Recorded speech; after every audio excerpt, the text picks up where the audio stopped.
साथियों, YouTube के channel hive scholar पर आप सभी का एक बार फिर से स्वागत है। रोज की भांति आज भी हम ट्रिपल सी के 10 महत्वपूर्ण प्रश्नों को लेकर के आपकी सेवा में उपस्थित हैं। आइए देखते हैं प्रश्नों की श्रृंखला का प्रश्न संख्या 1। प्रश्न संख्या 1 स्क्रीन पर हमें दिख रहा है। प्रश्न संख्या 1 है, कैल्क में इक्वल टू 10 इंटू 36 अपन 4 इंटू 8 का मान होगा, ऐसा पूछा जा रहा है। तो इस टाइप के प्रश्न बहुत अधिक पूछे जा रहे हैं। देखिए, ए विकल्प दिया हुआ है 320, बी दिया हुआ है 720, सी दिया हुआ है 112.5 और डी दिया हुआ है 50। तो इसके सही उत्तर की अगर हम बात करें तो इसका आंसर होगा बी, यानी कि 720। कैसे होगा इसके बारे में हम लोग जरा सा देखते हैं। प्रश्न है हमारा इक्वल टू 10 इंटू 36 अपन 4 इंटू 8। इसको सॉल्व करना है तो आप लोगों को मालूम होगा इसका एक रूल होता है। उस रूल के तहत हम लोग इसको सॉल्व करेंगे। सबसे पहले भाग को हम लोग सॉल्व करते हैं। तो 36 अपन 4 हमने सॉल्व कर दिया तो आ गया 9, यानी कि 10 इंटू 9 इंटू 8। तो ये हो जाएगा आंसर हमारा 720। आइए बढ़ते हैं दूसरे प्रश्न की तरफ। दूसरा प्रश्न स्क्रीन पर हमें दिख रहा है। टेक्स्ट को बोल्ड करने की कुंजी कौन सी है? बोल्ड का मतलब क्या होता है? टेक्स्ट को डार्क करना, गाढ़ा करना, ठीक है। तो बोल्ड करने के लिए देखिए, ए दिया हुआ है कंट्रोल प्लस बी, बी दिया हुआ है अल्टर प्लस बी, सी दिया हुआ है शिफ्ट प्लस बी और डी दिया हुआ है इनमें से कोई नहीं। तो इसके सही उत्तर की बात करें तो ए विकल्प होगा। बोल्ड के लिए कंट्रोल प्लस बी होता है। कंट्रोल प्लस आई, कंट्रोल प्लस आई से होता है इटैलिक और कंट्रोल प्लस यू से होता है अंडरलाइन। चलिए आगे बढ़ते हैं। प्रश्न संख्या 3 हमारे स्क्रीन पर आ चुका है। कैल्क में कमेंट के लिए कुंजी है। कमेंट करने के लिए, कमेंट लिखने के लिए कौन सी कुंजी होती है कैल्क में? ए दिया हुआ है विकल्प control plus shift plus C, B दिया हुआ है control plus shift plus O, C दिया हुआ है कंट्रोल प्लस शिफ्ट प्लस के और डी दिया हुआ है कंट्रोल प्लस शिफ्ट प्लस सी।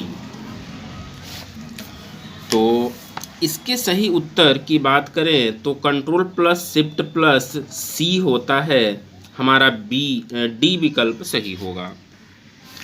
आइए बढ़ते हैं चौथे प्रश्न की तरफ।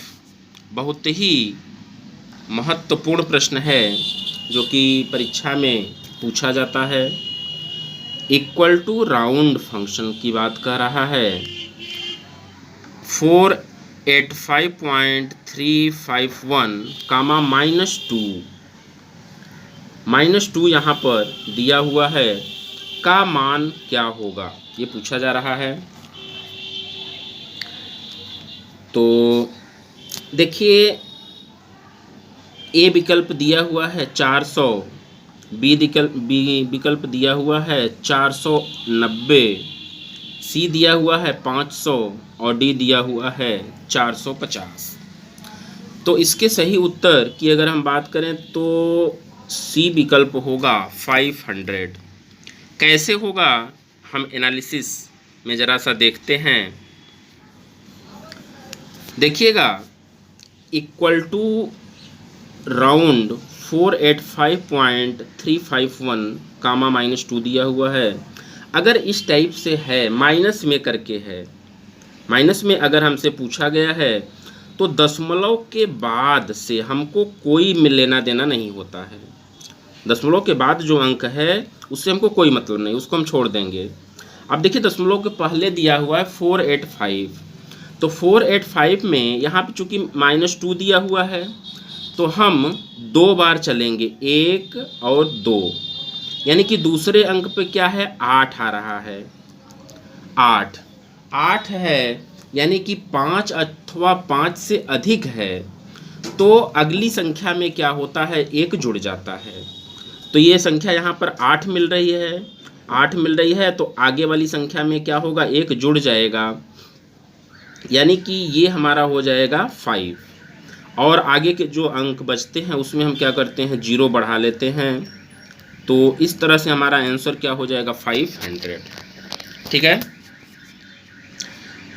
आइए बढ़ते हैं अगले प्रश्न की तरफ। 5वां प्रश्न स्क्रीन पर हमें दिखाई दे रहा है, कैल्क में प्रिंट प्रीव्यू की शॉर्टकट कुंजी कौन सी होती है। कैल्क में प्रिंट प्रीव्यू के लिए शॉर्टकट कुंजी पूछा जा रहा है। ए विकल्प है Ctrl+Shift+P, बी दिया हुआ है Ctrl+P, सी दिया हुआ है Ctrl+Shift+O और डी दिया हुआ है Ctrl+K। तो प्रिंट प्रीव्यू के लिए हम लोग जानते हैं Ctrl+Shift+O होता है, अतः हमारा सी विकल्प सही होगा। आइए बढ़ते हैं 6वें प्रश्न की तरफ। 6वां प्रश्न स्क्रीन पर हमारे दिया हुआ है, सेल में एडिट करने की कुंजी कौन सी होती है। प्रश्न है सेल में एडिट यानी कि टेक्स्ट को एडिट करना है हमें। तो सेल में क्या होता है, टेक्स्ट हमने लिख दिया तो हम बीच से या लास्ट से कहीं से एडिट नहीं कर सकते हैं सेल को। उसके लिए हमें क्या करना होता है, फर्स्ट सेल में हमें क्लिक करना होता है। तो फर्स्ट सेल में जहाँ से हम लिखना शुरू किए हैं उस फर्स्ट सेल में हम क्लिक करेंगे और F2 बटन को प्रेस करते हैं। F2 बटन को ज्यों ही प्रेस करते हैं तो हमारा टेक्स्ट एडिट मोड में चला जाता है और हमें कर्सर पॉइंट दिखने लगता है। तो कर्सर पॉइंट जब हमें दिखने लगा तो हम कहीं से भी टेक्स्ट को डिलीट कर सकते हैं, लिख सकते हैं, यानी कि ये सी विकल्प सही होगा F2। आइए बढ़ते हैं 7वें प्रश्न की तरफ। 7वां प्रश्न स्क्रीन पर हमें दिखाई दे रहा है, कैल्क में ऑटो सम बटन किस मेनू में पाया जाता है। ऑटो सम का काम क्या होता है, ढेर सारे नंबर्स अगर कॉन्टिगुअस रेंज में लिखे हुए हैं तो उन्हें ऐड करने के लिए होता है। कॉन्टिगुअस क्या होता है, जैसे ये सेल हो गया इस टाइप से, और इस टाइप से नंबर्स जो है लिखे हुए हैं, 10 हो गया, 20 हो गया, 30 हो गया, 50 हो गया, 80 हो गया, 90 हो गया। इन सब नंबर्स को अगर हमें जोड़ना है तो हम ऑटो सम बटन का प्रयोग करते हैं। और आप देखे होंगे ऑटो सम का चिन्ह इस तरह का आपको मेनू बार में दिखाई देता है, ये बटन है ऑटो सम का। तो पूछा जा रहा है ऑटो सम बटन किस मेनू में पाया जाता है। ए है स्टैंडर्ड टूल बार, बी है फार्मूला बार, सी है फॉर्मेटिंग टूल बार और डी है इनमें से कोई नहीं। तो इसका सही उत्तर होगा standard tool bar. Standard tool bar में ऑटो सम का बटन पाया जाता है। बहुत ही महत्वपूर्ण प्रश्न है साथियों, इसको याद रखिएगा। आगे बढ़ते हैं 8वें प्रश्न की तरफ। 8वां प्रश्न है, कैल्क में फिल्टर का उपयोग किया जाता है। फिल्टर का उपयोग किस लिए किया जाता है। ए विकल्प है कॉपी किए गए डाटा को देखने के लिए, बी है चार्ट बनाने के लिए और सी है विशेष डाटा को देखने के लिए, डी है उपरोक्त में से सभी। तो ऑटो फिल्टर जो होता है ढेर सारे डाटा में से किसी विशेष डाटा को देखने के लिए इसका प्रयोग किया जाता है, तो हमारा सी विकल्प सही होगा। आइए बढ़ते हैं आगे 9वें प्रश्न की तरफ। 9वां प्रश्न हमारे स्क्रीन पर दिखाई दे रहा है और 9वां प्रश्न है, कैल्क में कितनी सीट होती है। यानी कि कैल्क में हम मैक्सिमम कितने सीट क्रिएट कर सकते हैं। वैसे बाय डिफ़ॉल्ट की बात करें तो बाय डिफ़ॉल्ट तो हमें एक सीट दिखाई देती है। कैल्क को जब हम ओपन करेंगे तो वहाँ पर बाय डिफ़ॉल्ट हमें एक सीट दिखाई देती है, लेकिन हम कितने सीट तक बना सकते हैं उसमें। ए विकल्प है 48,000, बी है 65,000, सी है 1,024 और डी है 32,000।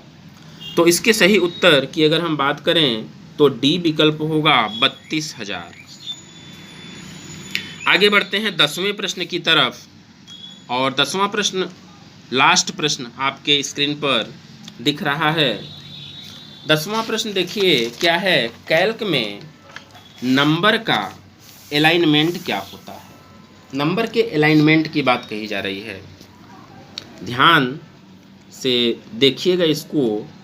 हम नंबर को जब इंटर करते हैं सेल में तो उसका बाय डिफ़ॉल्ट अलाइनमेंट क्या होता है, वो किस साइड में आता है। ए है लेफ्ट, बी है राइट, सी है सेंटर और डी है जस्टिफाई। तो जो नंबर का अलाइनमेंट होता है साथियों वो राइट होता है। वैसे तो बाय डिफ़ॉल्ट हम लोग टेक्स्ट को इंटर करेंगे, लिखेंगे तो उसका अलाइनमेंट लेफ़्ट होता है, लेकिन जो नंबर्स होते हैं नंबर के अलाइनमेंट क्या होते हैं, राइट में होते हैं। तो ये 10 महत्वपूर्ण प्रश्नों की श्रृंखला समाप्त हुई।